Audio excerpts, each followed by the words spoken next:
Listen, Judge Merchan, Sean, the judge that's hearing this, did the Allen Weisselberg case, put him in jail, not once, twice. You know who else Judge Merchan's having? Steve Bannon. He has Steve Bannon's case.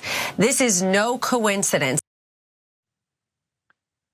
Now, I know Alina Habba is not an expert on the law. That has been demonstrated by her public statements and her inability to win a case for Donald Trump. We all know that. But the judge's name shouldn't be tough to get. It's not long. It's not complicated.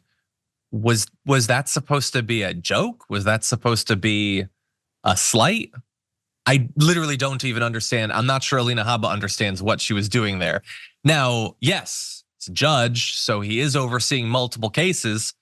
That's what judges do. They don't generally come in, do one and then leave. That would be a really inefficient way to run the judiciary.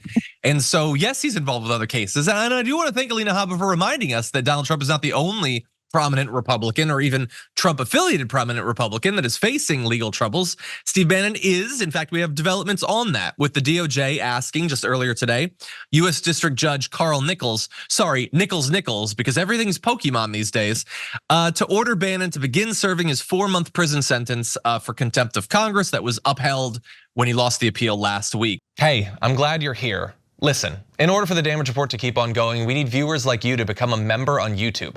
Can you click the join button on YouTube today? Thank you.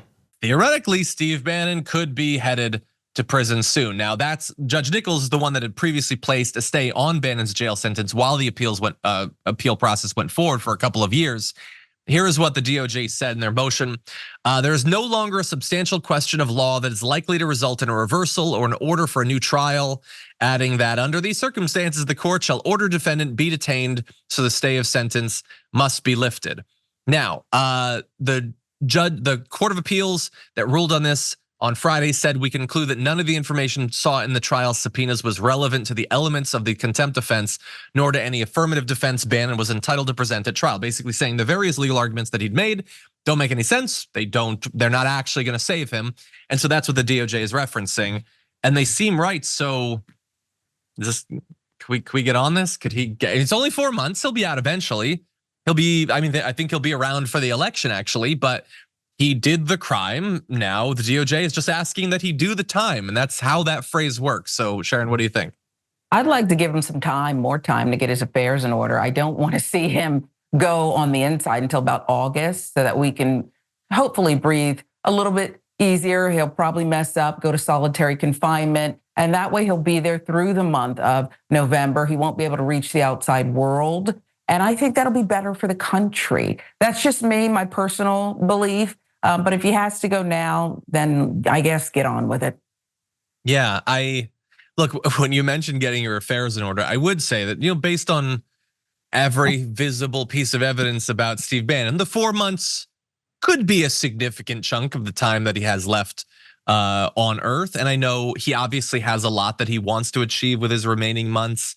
He looks out at this American experiment with democracy, and it just bothers him so much that has not been ended yet. And I know that he wants to destroy that system before he finally passes. But I do want to give you his statement that he said in response to this. He told ABC News, "I'm shocked they want to silence the voice of MAGA."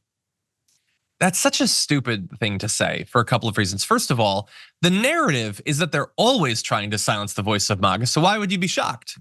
The deep state's always coming for you guys. You're perpetual victims. So you messed up the narrative. Also, you're not the voice of MAGA. Trump is the voice of MAGA. If I was Donald Trump, I would be pretty angry at that because who the hell does he think he is? Third, that's not how it works. Okay, so if I rob a bank and they come for me, I'm gonna be like, hey, CNN, they're trying to silence the voice of Dragon. Okay, that you still did the crime. You literally didn't show up. You had to show up, you didn't show up, you knew what the legal consequences were going to be. You can provide whatever cover story you want, but you did the crime. We are supposed to be a country of laws. I personally like law and order. You broke the law, you need to go to jail. That's the order part of it, again.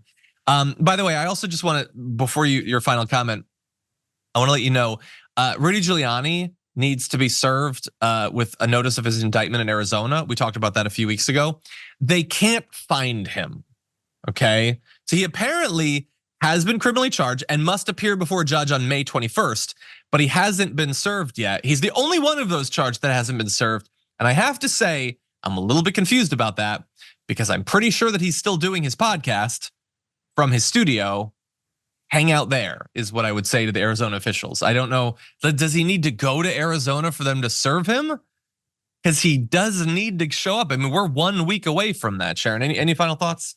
Maybe Rudy's hanging out with the guy who was accusing Hunter Biden. He's not the first person to go missing. He'll show up eventually. This is a circus, a clown show that it's the gift that just keeps giving. And about Biden, Bannon's statement, if you will, he's doing it again. Remember how angry Trump, they had they broke up. Bannon was taking too much credit for MAGA and the whole being the engineer, the conductor of the whole thing. He's doing it again. And that's not going to be very helpful to his cause. So the advice would be to stand down before Donald Trump has him banished again. Yeah, look, Steve Bannon's rise to prominence with Trump, him being banished and him mostly getting back into Trump's good graces is honestly one of the most amazing personal parts of the whole Trump period. But the thing is, Steve Bannon, there are few people in this world that are as impressed with themselves as Steve Bannon. He is very confident that he is one of the most clever tacticians and strategists that politics has ever seen.